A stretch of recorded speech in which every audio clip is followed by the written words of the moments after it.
나치 정권 하에서 국민 계몽 선전 활동을 책임졌던 제이 괴벨스는 하이델베르크 대학에서 박사 학위를 받은 사람이었다. 그렇게 많이 배운 사람이 진실을 왜곡하는 일에 앞장섰다.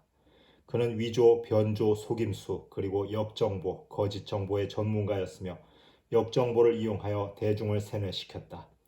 나는 루르드에 관한 숱한 거짓 정보를 발견했는데 졸라의 작품 루르드가 그 대표적 사례다. 졸라는 매스미디어의 영향력에 대해 잘 알고 있었으며 그것을 이용하려 애썼다. 그는 르 피가로와 질 블라의 기사들에게 루르드에 관해 있는 그대로 사실을 밝히겠노라고 떠벌렸다. 그리고 그 일을 아무런 악의 없이 진행할 것이니 가톨릭 신자들은 경계심을 가질 필요가 없다고 덧붙였다. 그는 1892년 8월 19일부터 9월 1일까지 루르드에 머물렀다. 당시 의무국장 부하사리 박사는 졸라에게 모든 것을 공개했으며 기적 치유를 주장하는 사람을 검진하는 자리에도 초대했다. 졸라는 8월 20일과 21일 두 차례 참관했다.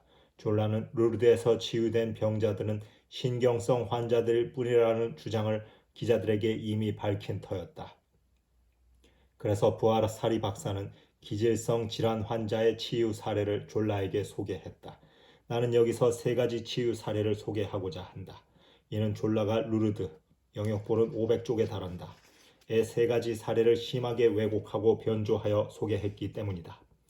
먼저 15살 된 클레멘타인 트루베의 치료 사례를 보자. 그녀는 8월 20일 의무국에서 부하사리 박사를 포함한 20명의 의사에게 검진을 받았다.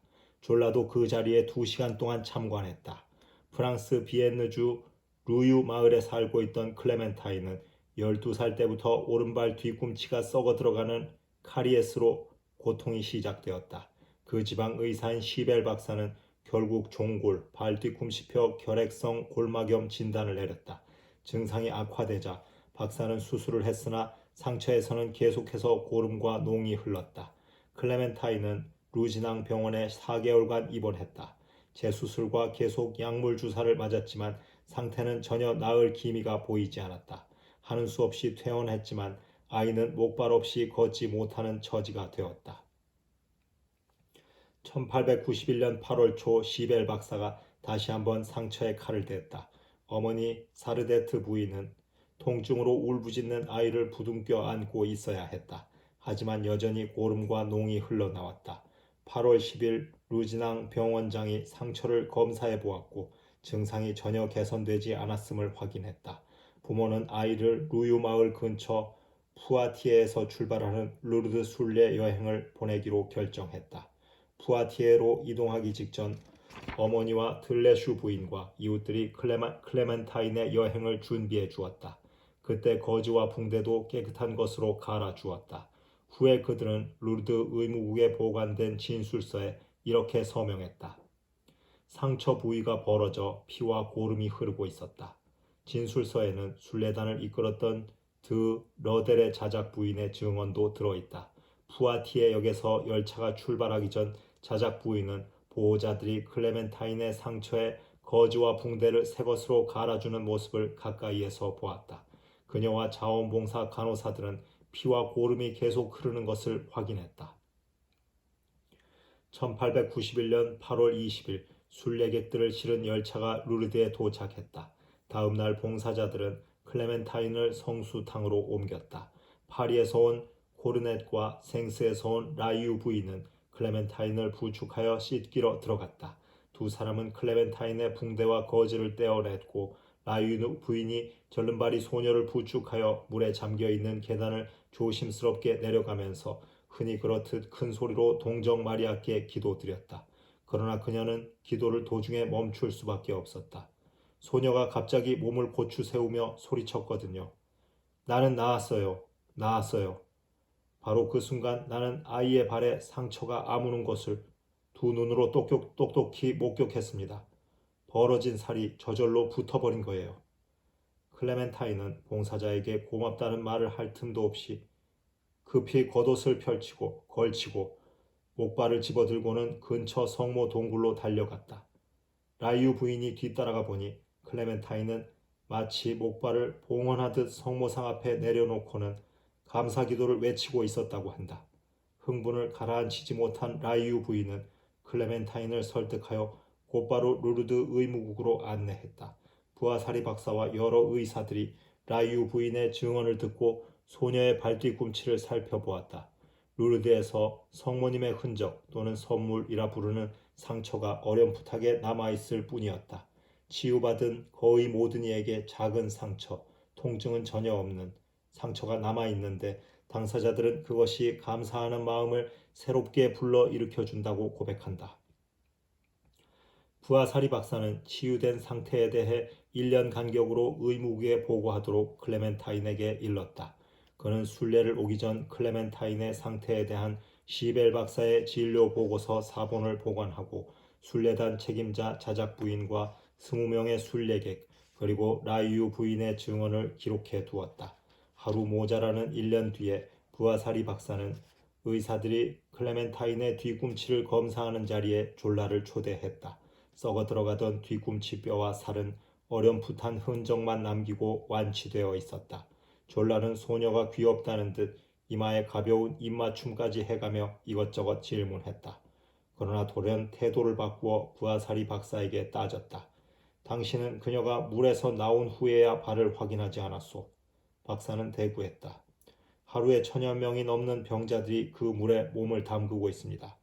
우리가 어떻게 그들을 미리 조사할 수 있겠습니까? 부하사리 박사는 자작부인 같은 사람들이 선서하고 진술한 증언과 시벨 박사의 진단서 등을 내보였다. 그런 다음 부하사리 박사는 루르드의 치유 사례에서 밝힌 바와 같이 졸라에게 클레멘타인의 마을로 가서 시벨 박사와 클레멘타인의 부모와 이웃들 그리고 루지낭 병원장을 함께 만나보자고 했다. 두 사람의 대화에 촉각을 세우고 있던 기자들은 졸라의 답변을 듣고 의아해했다. 루르드에 관한 진실을 남김없이 밝히겠노라고 공언했던 그가 부하사리 박사의 요구를 거절한 것이다. 그는 시간이 없다는 핑계를 댔다. 하지만 상당한 지면을 할애하여 클레멘타인에 관한 이야기를 쓸 계획이었다는 점을 감안한다면 그것은 이해할 수 없는 핑계였다. 졸라는 이튿날 8월 21일에도 의무국에 들렀다. 마침 그때 마리 르마상드가 기뻐서 어쩔 줄 몰라 하며 들어와 방금 치유받았노라고 주장했다. 이 치유 사례의 배경은 다음과 같다. 마리는 프랑스 캉시, 프랑스 서북부 태생으로 대가족의 맏딸이었다. 10대 때부터 시름시름 앓더니 18살 되던 해 급기야 입원을 하게 되었다. 의료진은 양쪽 폐의 앞쪽이 혈액에 감염된 것을 발견했다. 몸에 커다란 종기가 나기 시작했다. 그것이 얼굴에까지 퍼지자 그녀는 심한 충격을 받았다.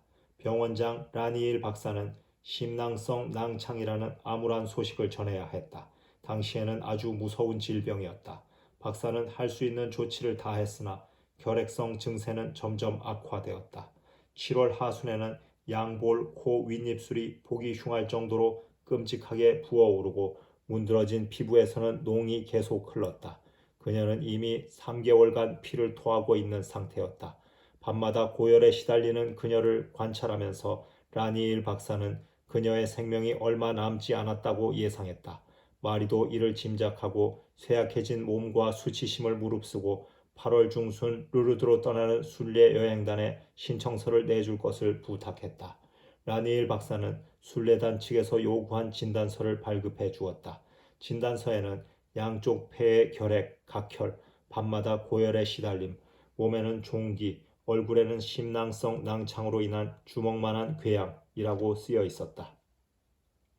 순례단을 실은 열차는 오후 늦게 루르드에 도착했다. 1892년 8월 20일 그녀는 얼굴에 베일을 쓰고 어머니의 부축을 받으며 열차에서 내렸다. 이튿날 자원봉사자들은 그녀를 성수탕으로 안내했다. 마침 입구 가까이 서 있던 옴브레 박사는 나중에 이렇게 진술했다. 비위가 상할 정도로 끔찍한 그녀의 얼굴을 보는 순간 나는 큰 충격을 받았다. 양쪽 볼과 코, 윗입술은 고름으로 엉망이었다. 순례단과 동행한 의사들은 도움이 필요한 경우를 대비하여 성수탕 입구에 머물러 있었다. 마리가 밖으로 나왔을 때도 옴브레 박사는 여전히 그 자리에 있었다. 그녀의 얼굴이 완전히 달라졌지만 나는 그녀를 금방 알아보았습니다. 방금 전에 보았던 끔찍한 궤양은 감쪽같이 사라졌고 새살이 돋은 얼굴은 상기된 것처럼 발그레했습니다. 그녀의 다리 종기도 완전히 가라앉았죠. 찬물에 몸을 담근 것뿐인데 돌연한 변화에 경탄할 수밖에 없었습니다. 심낭성 낭창은 어떤 치료에도 반응을 보이지 않는 매우 까다로운 질병임을 잘 알고 있습니다. 옴브레 박사는 그녀가 묵고 있던 병원까지 따라가 보았다. 그러고 나서 그녀를 의무국으로 데리고 갔다. 거기에는 졸라를 따라온 기자와 작가들이 줄지어 있었다. 옴브레 박사로부터 자초지종을 전해 들은 부아사리 박사는 신이 나서 졸라에게 말했다. 바로 당신이 보고 싶어하던 사레올시다. 졸라는 전부터 이런 말을 했다고 한다. 루르드에서 일어나는 치유는 단지 신경성 질환들일 뿐이다.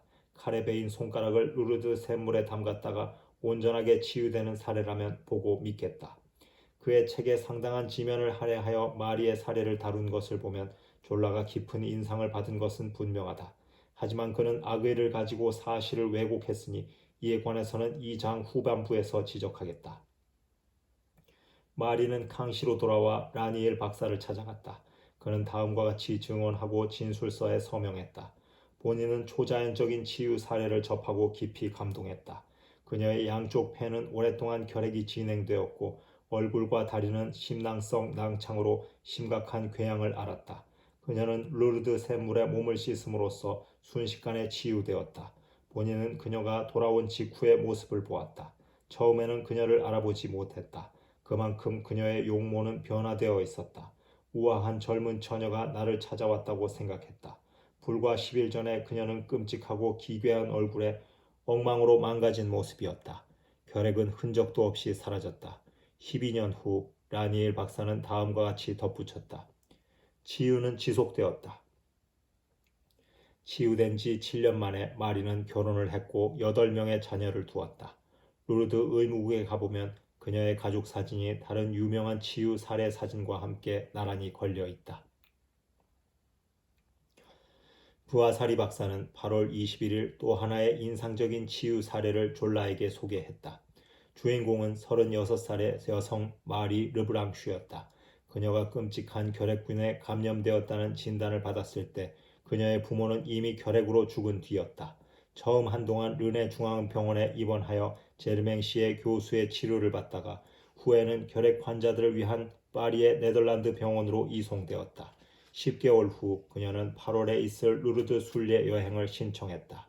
순례단에는 앞에서 언급한 마리 르마상드도 등록되어 있었다.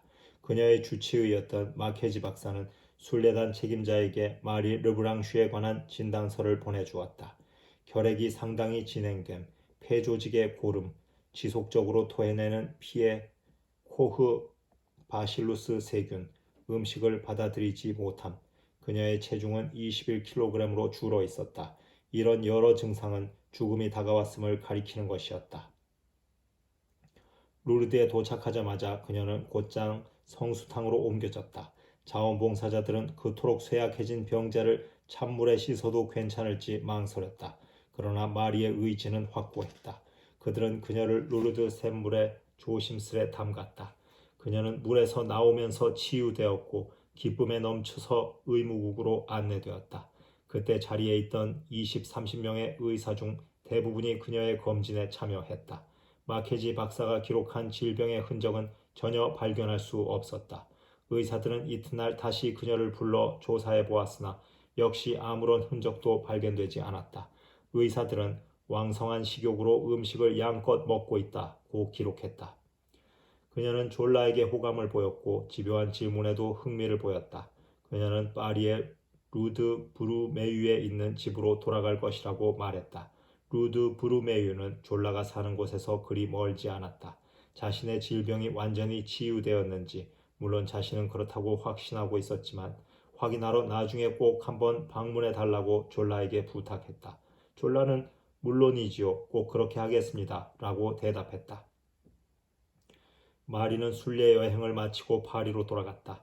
그녀는 이듬해 순례단의 일원으로 루르드를 다시 방문했고 1895년과 1897년에도 그렇게 했다. 그녀는 그때마다 의무국에서 검사를 받았고 결핵의 흔적은 발견되지 않았다. 그러나 그녀를 방문하겠다던 졸라는 약속을 지키지 않았다. 그러고는 루르드에서 그녀가 루르드를 떠난 직후 병이 다시 도졌다는 터무니없는 주장을 길게 늘어놓았다. 그녀는 결혼하여 위플리의 부인이 되었지만 자녀를 갖기에는 나이가 너무 많았다. 치유받을 당시 그녀는 36살이었다. 1908년 6월 6일 파리의 대주교 아메트는 뒤꿈치 카리에스를 앓았던 클레멘타인, 성모 천수도회에 입회하여 마리 아녜스 수녀가 되었다. 클레멘타인과 심낭성 낭창을 앓았던 마리 르마상드와 함께 그녀의 이름을 교회가 인정하는 치유 기적 명부에 올렸다. 세 사람은 더할 나위 없이 건강했으며 과거에 앓았던 질병의 증상은 전혀 나타나지 않았다. 졸라의 책 루르드는 1894년 초에 출간되었다. 4월 27일 파리의 트로카데로 궁에 운집한 4,000명의 열렬한 군중 앞에서 그는 발췌 내용을 낭독했다. 바로 그달 뉴욕 헤럴드에 루르드 영문 번역을 연재하기 시작했다. 1897년 그 책은 나나와 붕괴를 제외한 졸라의 어떤 소설보다도 많은 판매 부수를 기록했다. 루르드에서 수집한 증거들을 졸라가 왜곡하고 날조했음에도 그 책은 베스트셀러가 되었다.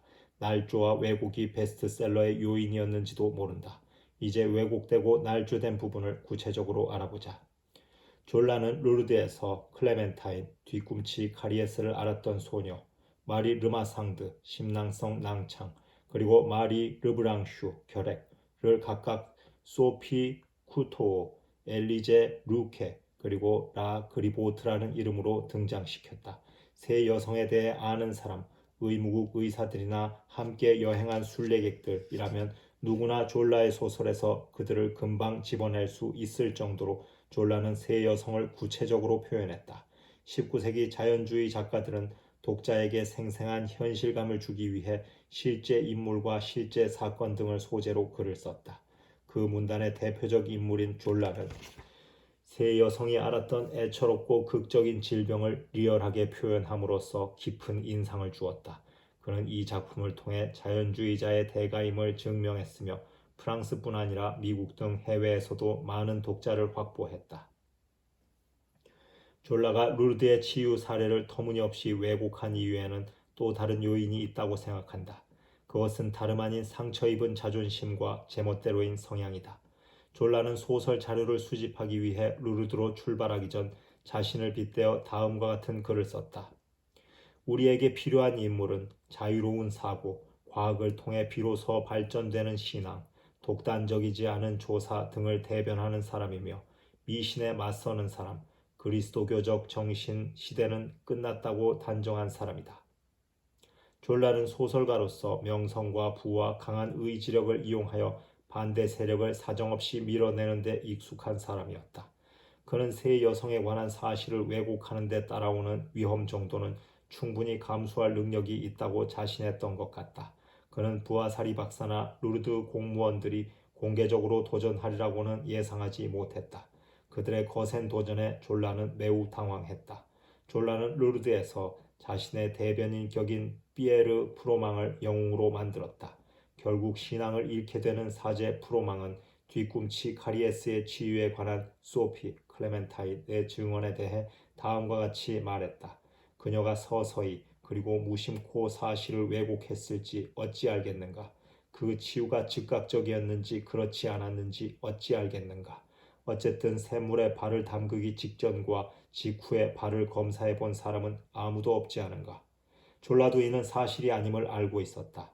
클레멘타인의 가족, 루지낭 병원장, 시벨 박사가 서명한 진술서는 그만두고라도 성수탕에서 자원봉사했던 라이유 부인, 러델의 자작 부인, 그리고 여러 명의 동료 순례객들의 증언이 졸라의 이야기를 단호히 부정했다.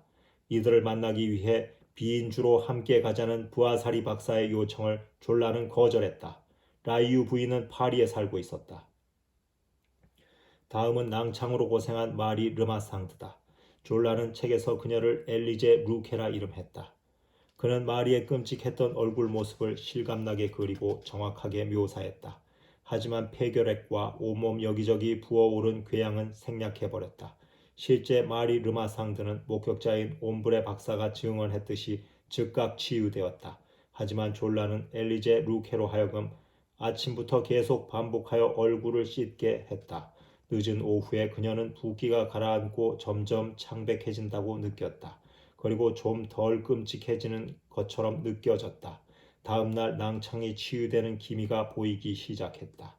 그녀는 기적의 셈에서 계속하여 얼굴을 씻었다. 얼굴 상태는 점차 치유될 기미가 보였다. 마침내 졸라는 피에르 프로망의 입을 통해 진지하게 말했다. 이 시대의 정통한 의학자들은 궤양 같은 질병들은 신경성에서 온다고 생각하고 있다. 어떤 이들은 신앙심이 정신적 치유뿐 아니라 몇몇 종류의 궤양 치료에도 영향을 줄 수 있음을 밝혀내기 시작했다. 유명한 신경학자 샤르코의 영향을 받아 의학자들이 밝힌 연구 내용이란 히스테리증에서 기인한 일부 질병들이 종교적 신앙심이나 최면에 의해 치유될 수도 있다는 것이었다. 이 분야의 가장 뛰어난 의학자는 H. 베른하임이었다. 1889년 프로이트가 그의 의견을 듣기 위해 프랑스에 온 일이 있었다. 그러나 베른하임도 최면술에 관한 논문에서 기질적 질병은 최면술을 통해 치료될 수 없다고 분명하게 밝혔다. 결국 졸라가 말한 정통한 의학자들이란 그가 지어낸 가공인물에 지나지 않았다. 작가 J.K. 히스만은 한때 졸라의 친구요 추종자였으며 그와 마찬가지로 무신론자였다. 그러나 인간성에 관한 졸라의 지론을 불신하게 되어 두 사람은 다른 길을 걷게 되었다. 그리고 히스만 역시 프랑스의 중진 작가가 되었다. 그의 마지막 작품은 루르드에서 조사한 내용을 바탕으로 쓴 루르드에 모인 군중이었다. 그 책은 졸라의 소설 루르드에 대한 신중한 응대였다. 히스만은 기질적 질병의 즉각적 치유 사례를 자세히 기술했다. 그는 마리 르마상드의 심낭성 낭창 치유 사례를 다룬 졸라의 의도에 대해 이렇게 말했다. 졸라는 질병의 진행과 정도 등을 꾸며내고 조작했다. 이는 마리의 순간적 회복이 자연의 법칙을 초월한 것임을 인정하지 않을 수 없게 될 그런 상황을 피하기 위해서였다. 졸라의 이야기는 이처럼 의도적으로 왜곡되었다. 그런 다음 히스만은 다음과 같이 덧붙였다. 마리의 낭창이 신경증에서 왔다는 졸라의 기술, 전적으로 부당한 을 그대로 받아들인다 하더라도 세포와 피부 조직의 즉각적 회복은 자연과학의 법칙에 반하는 것이다. 그는 기적 치유에 관한 합리적 설명이라고 내세운 졸라의 주장을 비난했다. 또 졸라의 슬로건식 해석 하나를 인용했다. 군중의 고조된 분위기와 그 안에 내재하는 미지의 힘. 히스만은 노벨상 수상자인 알렉시스 카렐이 루르드의 기적을 두고 한 말과 유사한 설명을 했다. 그 미지의 힘을 일컫는 이름이 있으니 곧 기도이다. 그리고 이는 루르드에서 상당히 먼 곳까지 포함하는 것이니 피에르 드 러더의 치유 사례처럼 철저하게 조사된 다른 사례의 경우가 그러하다. 드 러더는 멀리 벨기에에서 단지 루르드의 성목에 기도했을 뿐이다.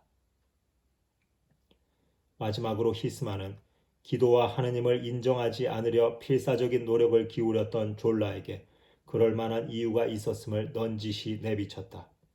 그리스도를 받아들인다는 것은 곧 유교의 부정한 쾌락을 포기하는 것이기 때문이었다. 이러한 의견은 그가 졸라를 열렬하게 추종했던 젊은 시절 졸라와 가깝게 지낸 경험에서 나왔다. 이제 졸라가 마리 르브랑슈를 어떻게 다루었는지 살펴보자. 소설에서 그녀는 라 그리보트라는 인물로 등장한다. 여기서도 졸라의 대변인은 피에르 프로망 신부다. 피에르 신부는 믿음을 잃고서도 계속 사목자로 살아간다. 프랑스에는 껍데기 사제들이 넘쳐난다고 졸라는 주장했다. 성수탕에서 의무국으로 곧장 달려와 기뻐 날뛰는 라 그리보트를 목격하고 피에르 신부는 할 말을 잇는다. 불과 하루 전 순례단 열차 안에서 그녀는 죽어가는 병자였다. 다음 날 두 사람은 함께 열차를 타고 파리로 향한다. 그런데 열차가 루르드를 벗어나서 얼마 되지 않아 라 그리보트는 엄청난 양의 피를 토하기 시작하더니 창백한 모습으로 쓰러진다. 열차가 보르도에 도착할 즈음 급격히 쇠약해진다. 역장은 그녀를 보르도 병원으로 급히 후송하지만 병원에 도착하자 이내 숨을 거두고 만다. 이는 그야말로 얼토당토하는 묘사다. 마리 르브랑슈는 결핵이 완치되었고 졸라보다 훨씬 오래 살았다. 졸라의 책은 날개도 친 듯 팔려나갔고 여러 나라의 언어로 번역되었다. 부하사리 박사는 책이 출간되자마자 즉시 졸라에게 편지를 보냈다. 그는 졸라의 거짓말을 비난하며 목격 증인들을 비롯하여 자신과 공개적으로 토론하자고 강력하게 제안했다. 그러나 졸라는 묵묵무답이었다. 부하사리 박사는 루르드 의무국장으로서 하는 일이 많아 시간을 내는 것이 어려운 사람이었다. 그럼에도 그는 파리행을 결정했다. 루르드의 공식 순례 여행철은 겨울이 시작되는 10월에 끝난다. 부하사리 박사는 룩셈부르크회라 불리는 가톨릭계 그룹의 도움을 받아 1894년 11월 21일 파리에서 공개 집회를 열었다. 그때 모인 1500명의 인사 가운데는 페리 모로초닉 주교, 의사와 변호사들, 그리고 우익과 좌익 신문사 기자들이 있었다. 부하사리 박사가 발표자였고 기질적 질병으로 고생하다 루르드에서 치유된 12명이 연단에 함께 자리했다. 그 중에는 마리 르브랑슈도 있었다. 부하사리 박사는 그녀의 심낭성 낭창이 즉각 치유된 이야기를 자세히 설명한 다음 이어서 졸라의 얼토당토하는 이야기를 낭독했다. 기자들은 다음 날 신문에 그 기사를 실었다. 그러나 졸라는 침묵했다. 화가 난 부하사리 박사는 이듬해 다시 한번 파리로 달려가 졸라의 집으로 쳐들어갔다. 그러고는 졸라를 대놓고 비난했다. 소설가는 자신의 뜻대로 인물의 성격을 창작할 자유가 있다며 졸라가 반박했다. 부하사리 박사는 그건 그렇다고 인정하면서 그러나 역사를 왜곡할 수 있는 것은 아니요 라고 응수했다. 라 그리보트는 보르도에서 죽지 않았소. 그녀는 건강하게 생활하고 있으니 직접 가서 확인시켜 드리리다. 그러자 졸라는 부하사리의 도전에 역시 발뺌을 했다. 루르드로 돌아온 부하사리 박사는 베스트셀러 작가의 비뚤어진 신념 때문에 수많은 사람들이 루르드에서 일어난 일이 모두 꾸며낸 이야기라고 믿는 데 대해 화가 치밀었다. 그 후 부하사리 박사는 졸라에 대해 다시 한번 환멸을 느끼게 되었다. 마리 르브랑슈가 보내온 편지에 의하면 부하사리 박사가 졸라를 방문한 지 며칠 후 졸라가 찾아왔다고 했다. 그는 마리와 노무자인 그녀의 남편에게 제안을 했다. 두 사람이 벨기에로 이주한다면 금전적인 어려움을 해결해 주겠노라는 것이다. 마리는 잠시 마음이 끌렸다고 부하사리에게 솔직히 털어놓았다. 남편이 안정된 직업을 가진 것도 아니고 그녀가 하루 종일 식료품점에서 일하고 있지만 급여는 쥐꼬리만 했기 때문이었다. 부하사리 박사는 자신의 책 루르드의 활동에 마리의 편지를 인용했다. 그는 책에서 졸라의 소설 루르드와 졸라가 왜곡한 사실에 관해 언급했다. 루르드에 관한 졸라의 책을 문제 삼은 또 한 사람은 파리의 아메트 대주교였다. 1908년 6월 6일 그는 클레만타인 트루에, 마리 르마상드, 마리 르브랑슈의 치유에 관해 교회의 입장을 공표했다. 치유 사례를 기적으로 선언하고 교회가 인정하는 치유 기적 명부에 올리도록 했다. 그 과정에서 그는 마리 르브랑슈에게 졸라가 매수하러 왔던 일이 사실임을 맹세할 수 있느냐고 물었다. 그녀는 맹세했다.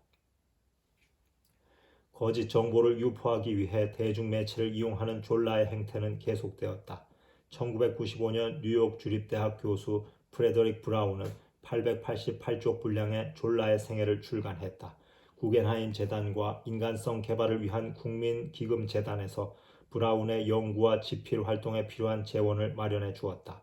나는 그 책을 정독했고 방대한 조사와 내용에 감탄했다.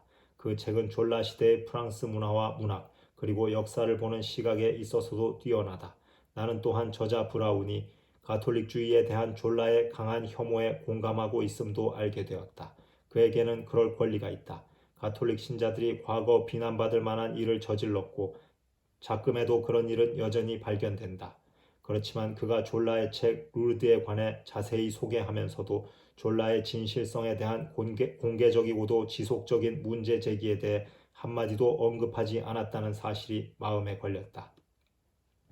세 가지 치유 기적에 대한 왜곡과 날조, 마리 르브랑슈를 매수하려 했던 일, 공개 집회를 통해 졸라에게 문제를 제기했던 일, 그리고 부하사리 박사, 철학 박사 루세일, 당대의 저널리스트들을 포함한 여러 인사들의 공개적인 문제 제기 등 브라운의 작품 속에는 이런 사실들이 전혀 언급되어 있지 않다. 다른 점에서는 꼼꼼한 전기 작가가 가톨릭 측의 문제 제기는 언급하지 않고 졸라의 자기 합리화 발언만을 인용하는 것으로 만족하고 있다.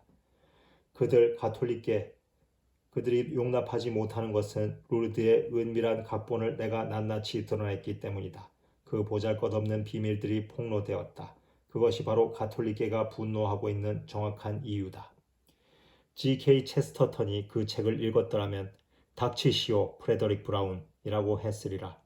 체스터턴은 우리가 미디어를 통한 거짓 정보라 부르는 것에 대해 여러 번 격분을 표현했다. 그는 잘못된 정보를 전하는 일에 대해 격한 언어로 비난했다.